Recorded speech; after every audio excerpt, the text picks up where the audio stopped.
Welcome, curious listeners, to another deep dive. Hey, everyone. Today, we're unpacking a fresh stack of sources, pulling back the curtain on the latest happenings at Big D's. It's been another delightfully chaotic week there. Definitely. Place is fascinating. Prepare yourselves, because we've got some surprising facts, some really peculiar incidents, and an exclusive scoop. Never before heard, straight from Big D himself. That's right. Our sources are basically excerpts from their Ep4 internal logs, chronicling just this past week. And our mission. Well, our mission is to unpack the most important, let's say, nuggets of knowledge from this unique retail world. We're focusing on the fun stuff, the humor, the baffling things that make Big D's, a cultural phenomenon. Exactly. And stick around for that special report at the end. You really don't want to miss it. Absolutely not. Okay, so let's dive into this whirlwind week. The previous period, our sources remind us, ended pretty rough. Yeah, it wasn't great. Yep. Like a real Monday, kind of Monday. Reports mentioned mental breakdowns. Those checkout lines were just constantly packed. Right. They needed more self-checkouts, more registers. And the usual financial swings. Right. Prices up, income down.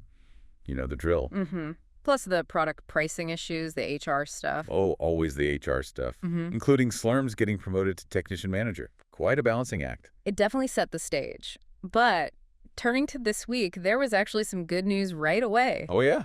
Yeah, this very deep dive, our show, apparently it's gaining traction with the Big D staff. Really? That's great. Yeah, lots of them are tuning in, which is, well, fantastic to hear. Seems like we're becoming a bit of a talking point, just like Big D's itself. Huh. Small world. So the week kicked off with their usual motivational meeting, and for a second there was this hope for, like, a normal week, a positive outlook. A normal week at Big D's. Yeah. Fleeting hope as usual. That's like spotting a unicorn, right? Almost immediately, the classic drama starts. Chief Squiggs. Ah, yes. Chief Squiggs. Sources say he's now officially working with Norma in security. Which, sounds good for stopping theft. On paper, yeah.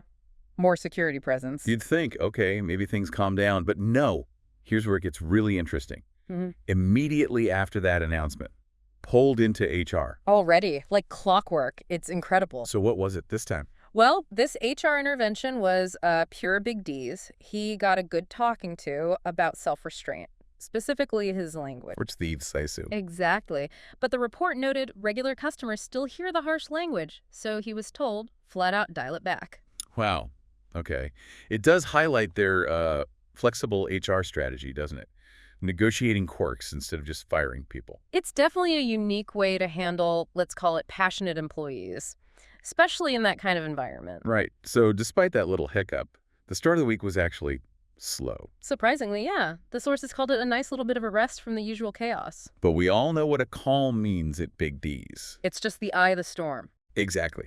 And sure enough, Big D himself shows up, scoping out the store, thinking about remodeling, expanding into some empty space nearby. Right, they need room for more products. Yeah. But his take on reorganization. Well, this is good. Classic Big D's style. Not by aisle, not by category. Nope. By taste. He wanted to sort things by taste. By taste. Imagine shopping like that. It's unconventional, even for him. It really sums up the whole Big D's experience, doesn't it? Different at every single turn. Which makes the next bit even funnier. Reports aren't sure if it was planned, but apparently Johnny Cowboy had been trying his own reorganization, sorting things by color. Okay. Seems reasonable enough. Except the only issue, he's colorblind. No, seriously. Yep, colorblind, trying to sort by color. You can't make this stuff up. Another classic Big D's moment. It's beautiful chaos. It really is. Sometimes their unconventional methods lead to, well, colorblind sorting. Okay, so moving into midweek, Tuesday. The report announces Tuesday Booze Day. Ah, yes. And apparently a very positive reception. I bet. Imagine the lines. Well, yeah. And almost immediately, theft attempts started ticking up again. Figures. Did they catch them? Thankfully, yes. The two security officers, Squiggs and Norma, managed to stop all attempts. Okay, good. So the extra security, even with Chief Squiggs being Chief Squiggs, it actually worked. It paid off right there. Shows how their unique problems sometimes need these unique solutions. Good to hear. But then you have the appliance breakdowns. Oh, always. As normal, the report says. Right, but apparently a lot of them broke this week. Freezers, coolers, who knows what else. Yeah. Really put Slurms to the test. But new technical manager, right. baptism by fire, basically. Chronic issues there. But the standout moment, the absolute peak Big D's moment, the self-checkout broke down Okay. Happens sometimes. because someone had been stuffing mushrooms into the kiosk. Wait, what? Mushrooms? Mushrooms, just stuffing them in there. Why? Who does that? It's the kind of wacky stuff that only seems to happen there. Absolutely. The report doesn't even guess why. Just mushrooms. It shows what the staff deal with daily. Pure unpredictability. Meanwhile, amidst the mushroom madness, The common reoccurrence, customer complaints about high prices. they just can't seem to shake that one, can they? Nope. Persistent issue. And with all the booze day customers, they had to order way more product. So the back room was overflowing. Pretty much putting the back room to the test. Storage space is becoming a real issue. It's a good problem, maybe, but still a problem. Growing pains. Staffing's always interesting there, too. This week, a new hire, Normie. Right.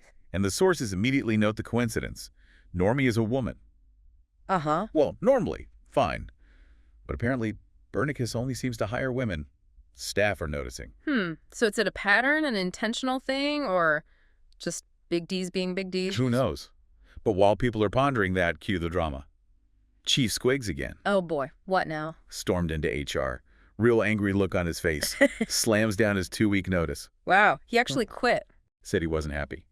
Which, yeah, given the HR visits, makes sense. Felt like a showdown. So did Bernicus just accept it? Get this. Big D makes a counteroffer. Let Squiggs really be who he is, just with slight tweaks to that agreement about dialing it back. You're kidding. Nope. And what happens? Squiggs agrees. Walks out, clocks in the next day, new agreement in place. That is a unique talent retention strategy. Negotiation over policy every single time. He keeps them guessing, that's for sure. Keeps them employed, too, somehow. It's certainly unconventional, but it seems to work for his bewildered staff. Okay, Friday. New sale. The Friday Fry sale. Olive oil, butter, margarine. Interesting. Not customer requested, the report says. Nope. But highly positive feedback. So, another hit. Big D throws something random out there, and somehow it works for them. But the day started with a snag, a major red flag. What happened? Slurms. The new technical manager didn't show up. Oh, not good for no manager. Where was he? Turns out, up the street at the gas station getting snacks. No. Getting snacks while on the clock. Yep. Stirred up drama, naturally. Spending money elsewhere, not being there. It just shows those informal, almost family dynamics they have can cause issues. The gas station snack scandal. Okay, but it gets weirder. The cashier debate. Oh, this part was muddled. Right.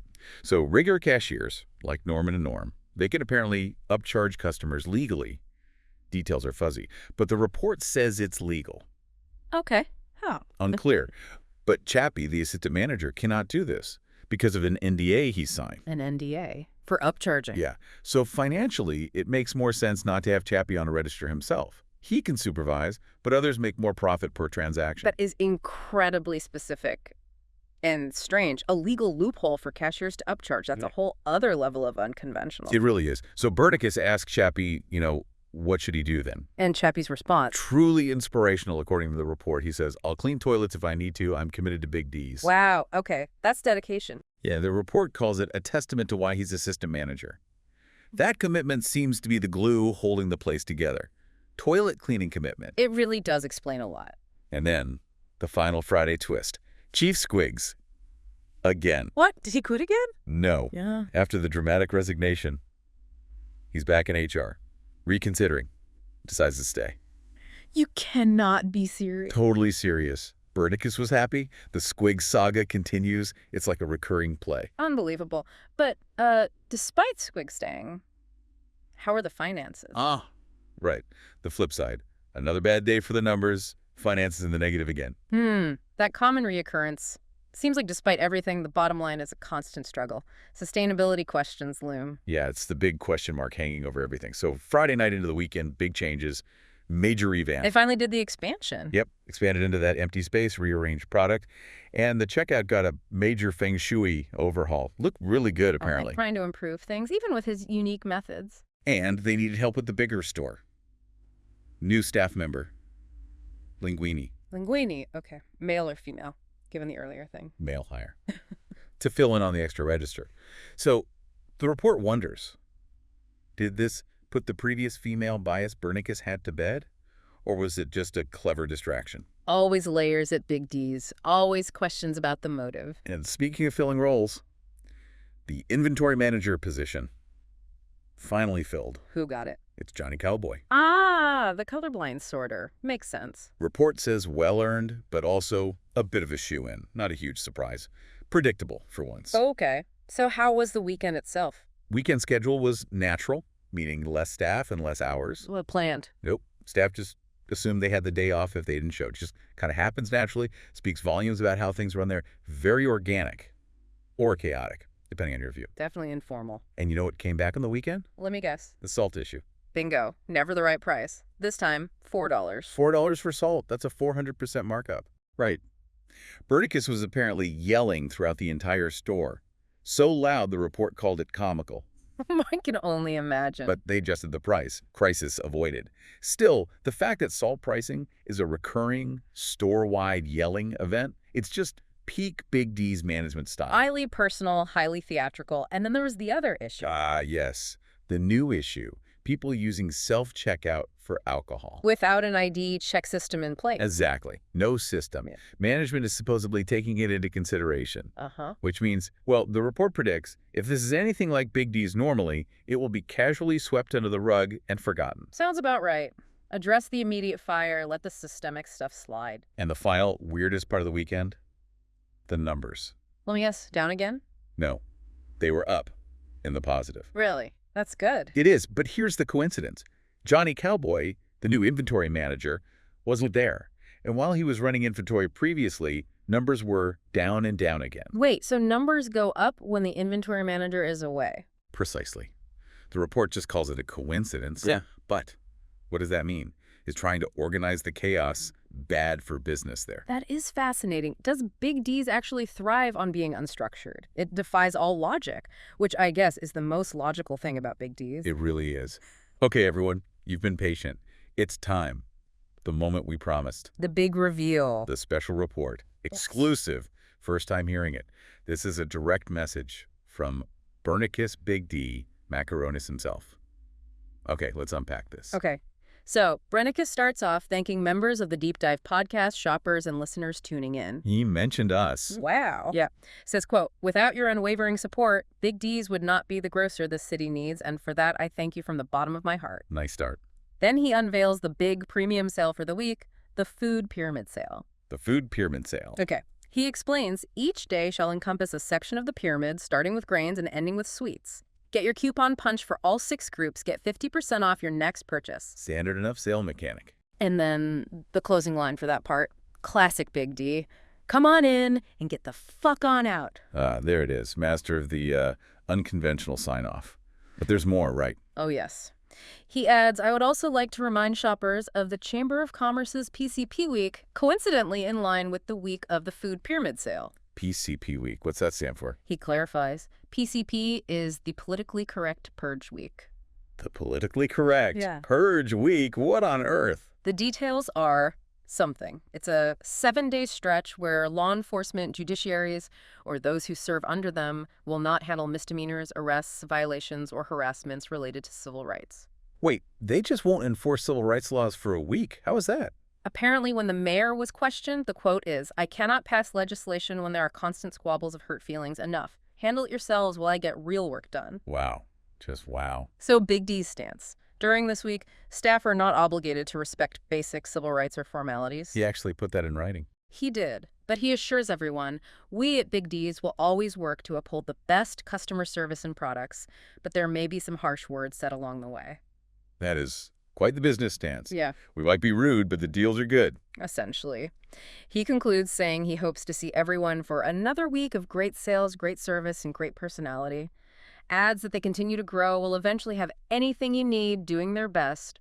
Warm regards, Bernicus, Big D, Macaronis. That message, it Yes. just perfectly captures the whole Big D's thing, doesn't it? Sales, service, personality, and this layer of utter absurdity underneath. Organized absurdity, maybe. It absolutely does. What a week. It really shows a retail world unlike anything else. What really stands out to you listening right now about how Big D's operates? Yes, seriously. From mushrooms in the machines to, well, politically correct purge week. And it's definitely a unique experience for customers and staff, a fascinating glimpse into a business that just throws convention out the window.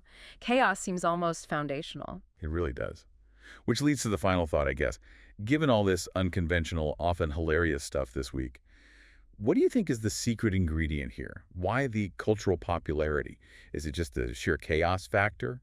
Or is Bernicus Big D Macaronis playing some kind of 5D chess? A marketing genius using chaos itself to build this unforgettable brand. 5D chess with customer service. That's definitely something to chew on. Something to mull over until our next deep dive.